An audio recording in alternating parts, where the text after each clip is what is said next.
So tail test of hypothesis, जब हम hypothesis frame करते हैं, वो हाइपोथेसिस फर्दर टू टाइप्स के हो सकते हैं, यानी उसके टेल टेस्ट टू टाइप के हो सकते हैं, two tail and one tail. Now ये वर्ड्स डिनोट क्या करते हैं? जब भी हम कोई स्टडी करते हैं, उसमें वो स्टडी हमारी नॉर्मल कर्व, इस कर्व पे डिपेंड करती है। ये हम काफी बार इकोनॉमिक्स में स्टडी भी कर चुके हैं। जैसे मान लो हम अपनी इकोनॉमी स्टडी कर रहे हैं, तो हमारी अगर इकोनॉमी ग्रो कर रही है, तो हम इकोनॉमी का जब चार्ट बनाएंगे, हम कुछ इस तरह से चार्ट बनाएंगे। अगर ग्रो कर रही है, दैट मीन्स हम इस पोजीशन पे हैं, हमारी इकोनॉमी बहुत अच्छी है, तो हम यहाँ टॉप पोजीशन पे हैं। लेकिन अभी इस सिचुएशन में इकोनॉमी हमारी गिर गई है, तो हम यहाँ डाउनवर्ड स्लोपिंग में हैं। तो जब भी हम कुछ रिप्रेजेंट करते हैं डायग्राम वाइज, हम हमेशा चाहेंगे कि हमारी वो डायग्राम जो है वो इस तरह से नॉर्मल स्लोप की तरह बने। सो इसीलिए यहाँ पे लिखा है every normal curve has two tail, that is left tail and right tail. यानी जब हम इस डायग्राम की लेफ्ट साइड को रिप्रेजेंट कर रहे हैं, दैट इज लेफ्ट टेल। जब हम राइट साइड को रिप्रेजेंट या उसके बारे में कुछ कह रहे हैं, तो that is denoted by right tail. और ये हमेशा डायग्राम, जो टोटल एरिया होता है वो 100% है, और इसको हम हाइपोथेसिस में डिवाइड करते हैं टू रीजन्स में। टू रीजन्स कौन से हैं हमारे? Region of rejection and region of acceptance. यानी जब भी हम सर्वे करते हैं, इस पूरे एरिया में कुछ पोर्शन हमारा एक्सेप्टेड रीजन आना चाहिए और कुछ रिजेक्शन एरिया आना चाहिए। मान लो ये क्यों है, ये एजम्पशन क्यों है कि एक्सेप्टेड रीजन और रिजेक्शन रीजन का? जब हम एग्जाम्स देते हैं, हमारे एग्जाम्स 100 मार्क्स का पेपर है, कम से कम मिनिमम 35 आने चाहिए, तभी हम पास माने जाएंगे। अगर 35 से नीचे आ गए तो हम फेल गिने जाएंगे। उसी तरह जब भी हम कुछ रिसर्च सर्वे कुछ फाइंड कर रहे हैं, एक कट ऑफ होता है। वो कट ऑफ मीन्स उसके बियॉन्ड, ये कट ऑफ है। अगर उसके बियॉन्ड आया, ये कट ऑफ के बियॉन्ड आया, तो वो हमारी सक्सेसफुल सर्वे होगा, रिसर्च होगा, एक्सेप्टेंस रीजन जिसे कहते हैं। लेकिन अगर इस कट ऑफ, इस रीजन से फॉल बैक हो गया, तो वो हमारा रिजेक्शन रीजन हो जाएगा। यानी वो हमारा सर्वे वर्थलेस हो गया, यूजलेस हो गया, वो सर्वे रिसर्च ने हमें कोई रिजल्ट नहीं दिया। तो आइडियली एक गुड रिसर्च वो है जिसमें रिजेक्शन जो रीजन है वो बहुत कम है। वो कितना होना चाहिए?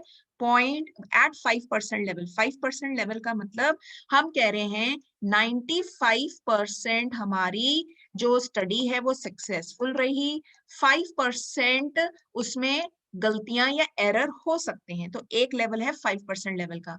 ये 5% को हम दो हिस्सों में बांटते हैं, यानी ये 5% रिजेक्शन दो हिस्सों में बांटते हैं, जिसको हम अल्फा 0.05 भी कहते हैं, और वो बंट के हो जाता है 0.025। When we divide 0.05 into two parts, 5% को कन्वर्ट करा 0.05, इसको जब हम टू पार्ट्स में डिवाइड करते हैं, तो इस तरफ आएगा रिजेक्शन रीजन 0.025, राइट साइड पे भी आएगा 0.025।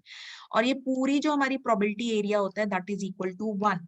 इस 1 को जब हम डिवाइड करते हैं, this is the centre mu, यानी मीन, यानी 50%, 0.50 ये एरिया है, एंड 0.50 ये राइट एरिया है। इस 0.50 में से तो ये रिजेक्शन एरिया है, ये माइनस कर देंगे, तो अगर हमारा आंसर इसके बीच में लाई करता है, यानी हम सक्सेसफुल रहे। उसी तरह इधर 0.50 में से ये रिजेक्शन एरिया माइनस कर देंगे। When you subtract 0.025 from 0.50, you will get 0.475। इसका मतलब हमारी स्टडी सक्सेसफुल रही। तो दो तरह के लेवल हो सकते हैं, ये क्वेश्चन में आपको क्लियर होगा। या तो हमारी स्टडी होगी 5% की, या हमारी स्टडी होगी 1%। जब हम 1% कहते हैं, यानी हम 99% श्योर हैं, सिर्फ 1% चांस है। मेडिकल फील्ड में हमेशा हमें 1% लेवल पे काम करना होगा रिसर्च में, क्योंकि हम नहीं कह सकते, हम ज्यादा चांस नहीं ले सकते, because medical field is directly connected to human life. लेकिन मेडिकल फील्ड के अलावा अगर कोई और फील्ड है, तो वहां पे हम 5% लेवल पे काम कर सकते हैं। वहां पे 95% करेक्शन भी एक अच्छा रेट है, 5% एरर के चांसेस भी हो सकते हैं। जैसे हम कोई प्रोडक्शन कर रहे हैं, उसमें 5% डिफेक्टिव निकला है, 95% हमारा माल सही निकला, तो इट्स अ गुड नंबर। लेकिन अगर हम कोई ऑपरेशन कर रहे हैं और वहां पे डॉक्टर पहले ही कह रहा है कि आपको जी 70% सिर्फ चांस है या 60% चांस है, तो वहां हम डर जाते हैं। हमें पता है कि ये हो सकता है ऑपरेशन सक्सेसफुल ना हो, लेकिन when the doctor is very sure 99, कई बार वो 99.9 कि go ahead with the operation, go ahead with this treatment, ये पॉजिटिव रिजल्ट देगा। सो मेडिकल फील्ड में हमेशा 1% लेवल पे काम करते हैं, but in any other field we can work on 5% level.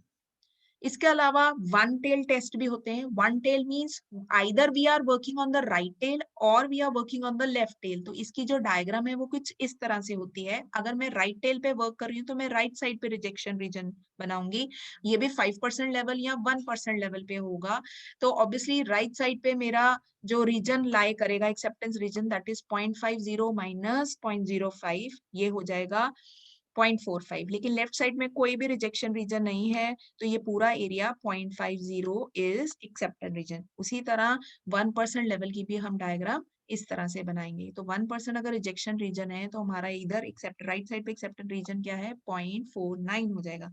सो ये डायग्राम देख के क्लियरली मैं कह सकती हूँ ये, या ये डायग्राम देख के ये राइट टेल है। लेकिन अगर मेरी डायग्राम इस तरह से है तो मैं कहूंगी ये लेफ्ट टेल है। ये लेफ्ट टेल है क्योंकि रिजेक्शन रीजन लेफ्ट साइड पे लाई करता है। एंड ओवरऑल हमारी जो हाइपोथेसिस है वो या तो 5% पे वर्क करेगी या 1% पे। This diagram denotes left tail, this diagram denotes right tail, और अगर डायग्राम इस तरह से होगी, this denotes two tailed test. तो आपके हाइपोथेसिस या टू टेल होगा या वन टेल होगा। वन टेल में से राइट टेल होगा या लेफ्ट टेल होगा। जब राइट टेल होता है इसका मतलब राइट साइड, जब राइट साइड है दैट मीन्स साइन होगा ग्रेटर देन का। You can see here sine होगा ग्रेटर देन का। लेकिन जब हम लेफ्ट साइड की बात कर रहे हैं, लेफ्ट साइड यानी नेगेटिव साइड, वो साइन होगा लेस देन का।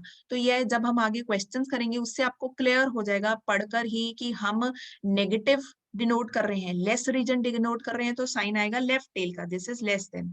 अगर हम मोर देन रीजन डिनोट कर रहे हैं, ज्यादा डिनोट कर रहे हैं, तो वो ग्रेटर देन का साइन आना है, इसका मतलब वो राइट टेल है। लेकिन अगर सिचुएशन दोनों हो सकती है, लेस देन भी एंड ग्रेटर देन दोनों सिचुएशन हो सकती है, तब वो होगा हमारा टू टेल।